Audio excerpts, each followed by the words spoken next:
মা সকলরা নমস্কার।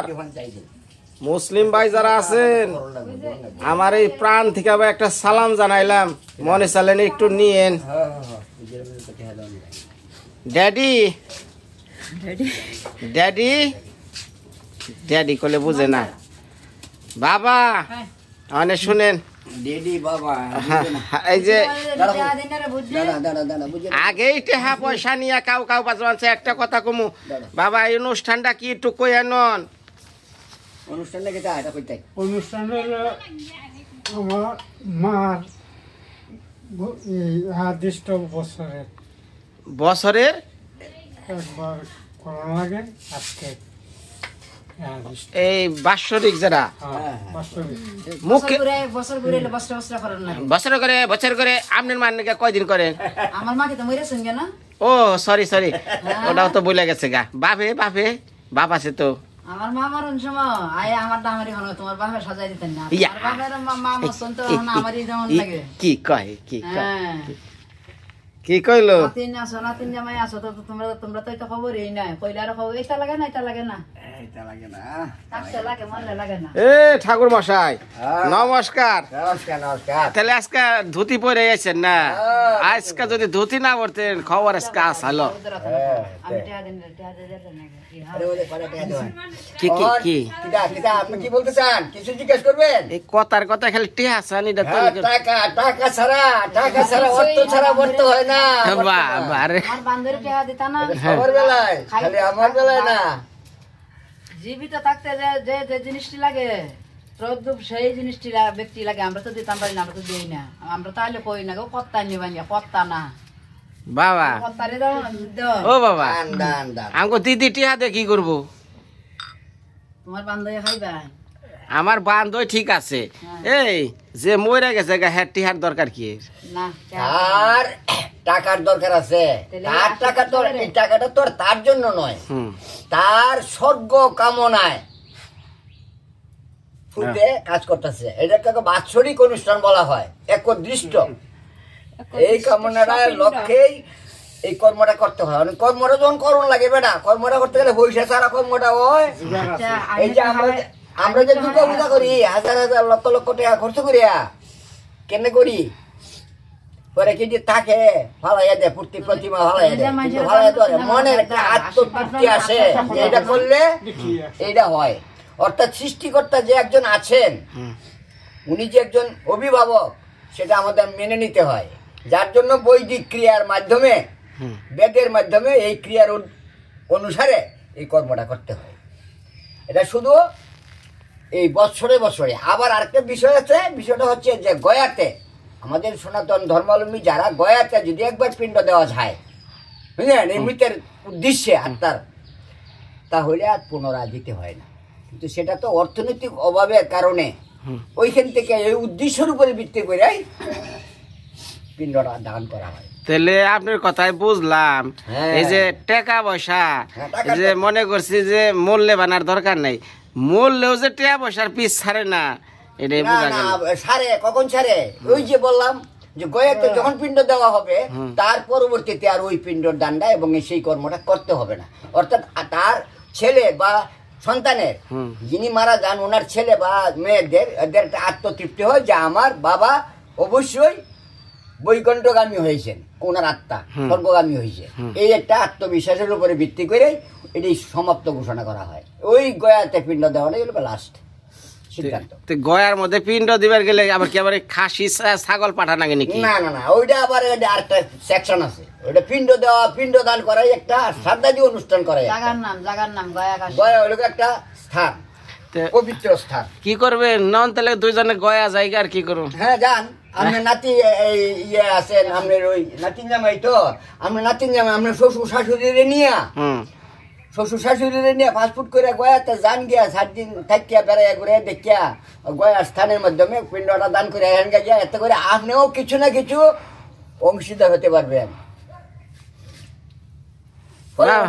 বাবা বহেন আচ্ছা বহেন বহেন বহেন আমার আঙাটা হাই দেখো এই যে মানে মরিয়া লাগে ওজন লাগে যখন মানুষটা মরিয়া লাগে মরা মানুষটারে ভক্তি দেওয়া হয় না আমার লাগে আশীর্বাদ দেন কি আশীর্বাদ করলেন কান্দা কান্দা তো লাগাত কখন লাগে কি আশীর্বাদ করে যাইতেছেন এই যে আশীর্বাদ এই যে আশীর্বাদটা হয়। সুস্থভাবে হইয়া গেলে আশীর্বাদ পাইবা না হইয়া গেলে তো হাইতাই না মানুষও বাঁচতে পারে। বাবা বহেন বহেন আমি বহেন আপনি বহেন তুমি মানে যে মানুষের যে দান দক্ষিণা করো সেবা করো বুড়া নাই ফুলা নাই তুমি কি কারণে করো খাও এদিকে তোমার সন্তান খাও হ্যাঁ, কেন করো? তোমার কেন সন্তান। পয়সা খরচ করো? এই যে আজকে 5টা 6টা কুকুর আছে তোমার।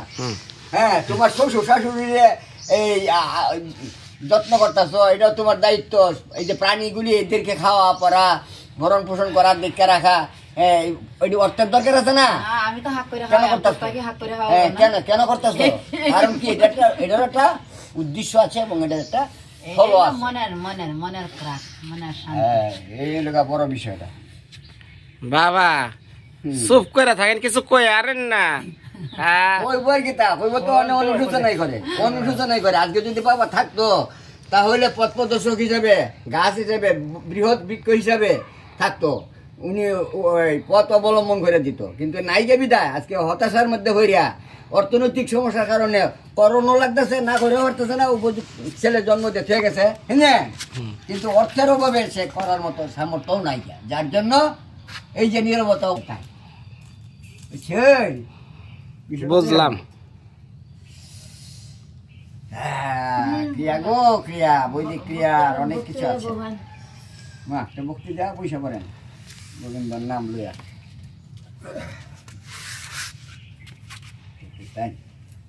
বাবা রে, কর্ম কোনো শেষ নাই।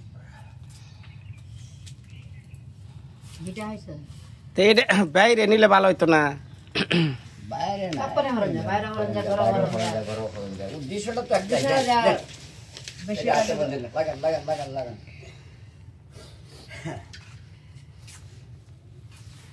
বাইরে নিলেও খারাপ হয়েছে না।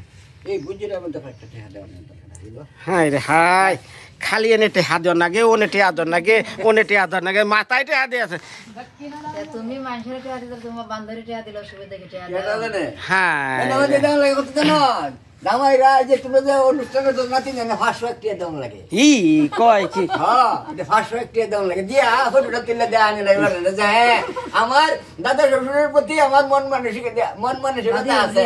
ওনার দাদি শাশুড়ি, হ্যাঁ, ওনার আত্মার স্বর্গ কামনায় আমি এই জিনিসটা, ওই যে অর্থটা এটা দান করছি, পুরোহিতে পাবে। এ টাকাটা তুই দিয়ে আমার ফটোটা তুলে দাও না। অসুবিধা নাই, টেহাটা নিয়ে আমি দিব ঠিকই। ওই যে জেনে দিদির রাখছি না, ওটা নিচে পলিথিনটা বাইন্দা দিয়ে থুয়া হম। এটা তো কাজে লাগতো না, এটা তো নষ্ট হয়ে যাবে। ও রস হালাল হবে না। কয় কি টাকা পয়সা এইভাবে ভরে মানে আপনারা দিলে সব হালাল? অবশ্যই, কারণ আমি তো টাকাটা খাবো না, টাকাটা তো খাওয়া যাবে না। ওটা দেওয়া, এটার বিনিময়ে একটা ক্রয় করার মতো একটা পরিবেশ। আচ্ছা, এটাকে মুদ্রা বলা হয়। আমি বলি পুণ্যি কোনটা বেশি হবো? আপনার বেশি দিলে পুণ্য হইব না আমাকে মারে দিলে পুণ্য হইব? এরকম না, এইটা মায়ের দিল মায়ের আশীর্বাদ করবো, সবারই একই বল। হ্যাঁ, আর পুরোহিতে দিলে পুরোহিতে আশীর্বাদ করবো, হ্যাঁ, যে যারে যে যতটুকু করার মতো ততটুকুই করবে। এটা কোনো ব্যক্তিগত হবে না, খালি যে আমারে দিলেই আমি একটা কিছু তা নাই, জানো? এই বুদ্ধিটা টিয়া দিতে বুদ্ধি তো আমি টিয়া দিয়ে বসেন না না, এটা 10 টাকা টাকা দিছে, একটা 5 টাকা দিয়া, এটা তো দক্ষিণার কোনো শেষ নাই, দানের কোনো শেষ নাই। হে বড়া রামাই, পুত্র যে উপার্জন করে তুই গেছে মা বাপে, পুত্রের কিছু কর্ম আছে। জীবিতে বাক্য পালঞ্চ মিতাহি ভুরি বুজনং গয়াং পিণ্ড দানঞ্চ ত্রিকর্ম পুত্র লক্ষণম। আর বাংলায় কন, ইংরাজি আমরা বুঝুন না। সংস্কৃত আর কি, মানে এটার ব্যাপারটা অর্থটা হচ্ছে এটা এমন ধরনের যে মা বাবা যতদিন বেঁচে থাকেন ততদিন পর্যন্ত সন্তানে মা বাবার কথা মেনে চলা। আচ্ছা, হ্যাঁ, এটা হলো প্রথম। হ্যাঁ, আর মিতাহি ভুরি বুঝানো, মা বাবা যখন মারা যান উনার আত্মার স্বর্গ কামনায় মানুষকে সেবা করানো, জীবকে। তার অর্থটাই এইটাই যে জীবকে সেবা করাইলে আত্মা তুষ্ট হয়, আত্মা তুষ্ট হইলেই ভগবান তুষ্ট হয়। যার জন্য উনার স্বর্গ কামনার লক্ষ্যে মানুষকে সেবা করানো, হ্যাঁ। আর লোকা তারক ব্রহ্ম নাম, কলির যুগের জন্য তারক ব্রহ্ম নাম, হরি নাম কীর্তন গাওয়া। আচ্ছা আঙ্গো মা কি কয় শুনবেন আঙ্গো মা কি কয় আমার হাসুরি আমার হাসুরি কয় হ্যারে যত ভুরি পূজন করব ভগবান নাকি তত খুশি হইব। হ্যাঁ অবশ্যই হবে, কারণ তার ভিতরে তো ভগবান বিরাজমান। আত্মা তুষ্ট তো ভগবান তুষ্ট হয়েছে, আমি বললাম। তাহলে সেবা করা তো ঈশ্বরের সেবা করা। আর গয়াং পিণ্ড দানঞ্চ ত্রিকর্ম পুত্র লক্ষণম, ওই যে পিণ্ডটা দান করা গয়ার উদ্দেশ্যে, এই যে আজকের যে কর্মটা উদ্দেশ্যটা থাকবে হ্যাঁ শুরু করে দেন শুরু করে দেন শুরু করে দেন। টাকা দেন টাকা দেন। কি কয় রে না দিন ভাই হাসা কে দিয়ে ঘরে ফটোটা তুললে ঘরে এটা কি কই না মে দাঁড়া দাঁড়া জামাই দাঁড়া খাইছে না তিন জামাই। এটা কি শুরু করছেন না এখন আমরা শাশুড়ি কি কয় বাবা ও বাবা ঠাকুর খালি চালিয়ে নিবার কোন আর কি কোন তোমার ইচ্ছা এই কত দিছে? আরে 10 টাকা অসুবিধা নেই। হলুদ কাঁচামরিচ পেঁয়াজ কত চিনি মিনি নাড়ু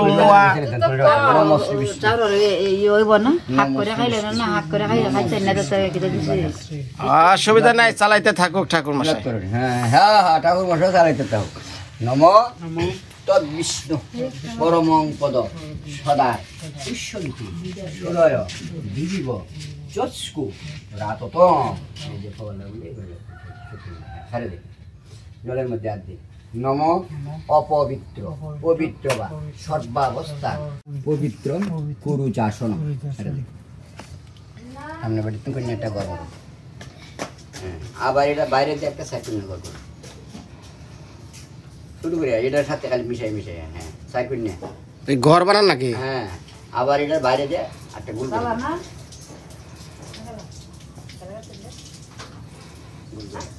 হ্যাঁ এতে ছন্দপুষ্পে আধার সপ্ত নম খুলে গেলে এটা খুলবে। এতে ছন্দপুষ্পে কুর্মায় নম, আবার এতে ছন্দপুষ্পে অনন্তায় নম।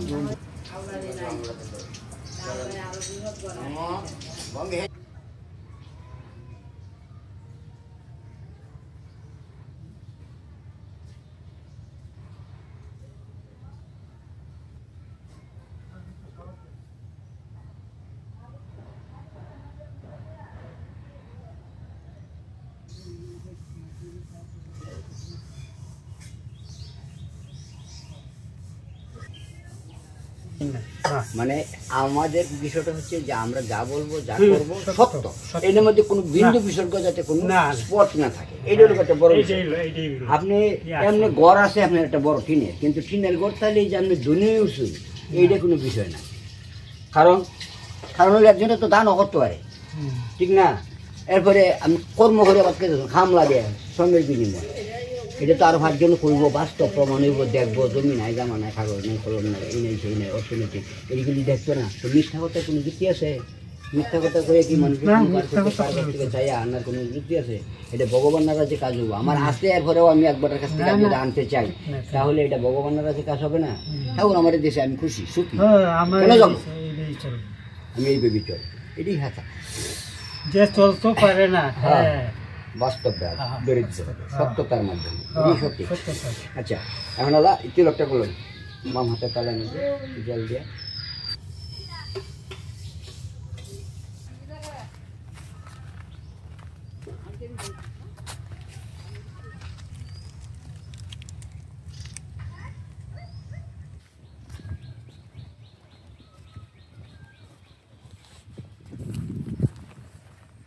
আমার এই যে দিদি শাশুড়ি রাখছিল এই যে জায়গায়,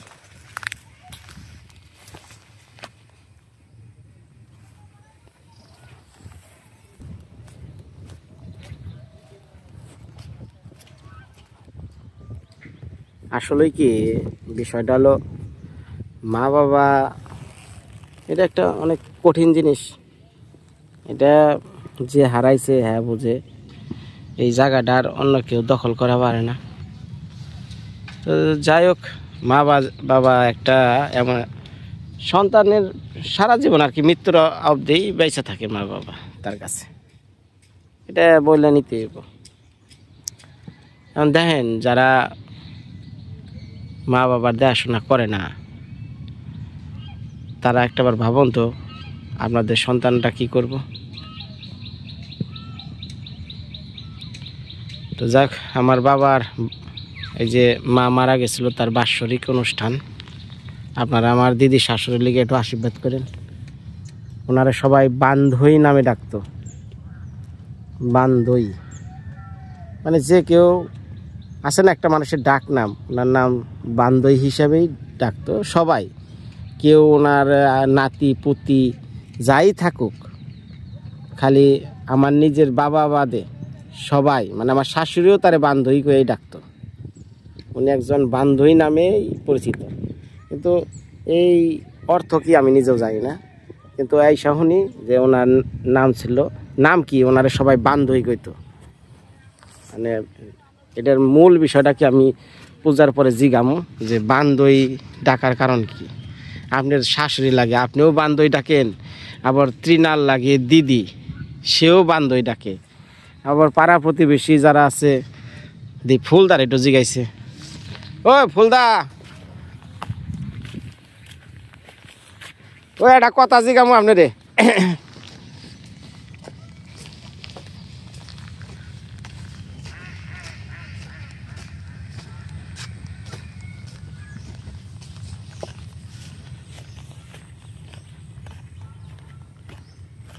মানে বিষয়টা হলো ওই যে আমের তো দিদি লাগে, তাই না? তা আমারও তো দিদি লাগে। সেই ওনারে বান্ধই ডাকি তো, এটার কারণটা কি? সবার কাছে খালি কয় বান্ধই। আগের দিনে মানুষে এরকম ডাকি অনেকগুলা, যেমন পিছিয়ে ডাকতো জি, ঠাকুরমা যারা বান্ধই, এটা অনেক আদরের এবং একনিষ্ঠ একটা ডাক, ওই আদর ভালোবাসার থেকে। এনে সবাই দেখি বান্ধই। হ্যাঁ, মানে আমি বুঝি না বান্ধই মানে কি নাম না কি, কিন্তু ডাকে সবাই বান্ধই বান্ধই। তাহলে এটা হলো আদর ভালোবাসার একটা হ্যাঁ, বুঝতে পারছি।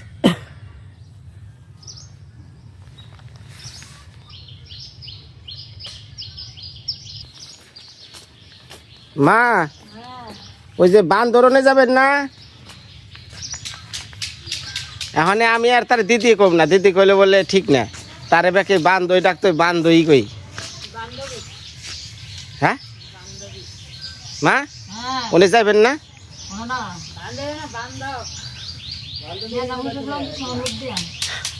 আরে ঠাকুর মশাই, আরে আগরবাতি ধরাইছেন নাকি? ঘটনা হয়েছে কি, এই যে আমাকে বাবার মায়ের নাম কি আমি জানি না, তাই না? সবাই খালি এক ডাকে বান্ধই, আমার হাসুরিও ডাকে বান্ধই।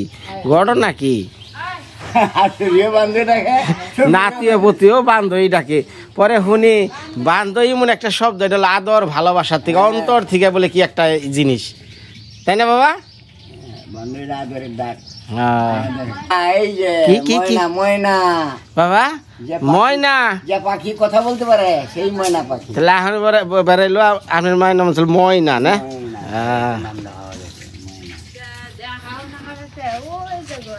এইটা নিয়ে আছে ছবিটা, আজকে অনুষ্ঠান হয়েছে, বান্ধবীরা কেউ দেখায় না। এই যে আমাকে বান্ধবী এলো আমার দিদি শাশুড়ি, একটু মুইসা দই গালটা পরিষ্কার আছে তো দেখা যায়। এটা হলো লাকিদি বান্ধবী, আর লাকিদির আগের ছবি। এগুলা লই যে এখন তো মোবাইলের যুগ বাড়াইছে, মোবাইলে ছবি উঠান যায়, এগুলা কিন্তু মোবাইলের ছবি না। এগুলা লই যে স্টুডিও আছে না, বাজারেতে স্টুডিও, এগুলার মধ্যে যায় ছবি। হ্যাঁ, মারডা হয় তোমার, তোমার শ্বশুরের ডা বাহার ডা, এইটা কও আমার শাশুড়ির মা। না, মা এটা হলো আমার শাশুড়ির বান্ধবী। হাই বান্ধবী ডাকে নাকি ব্যাকেই বান্ধবী এখন।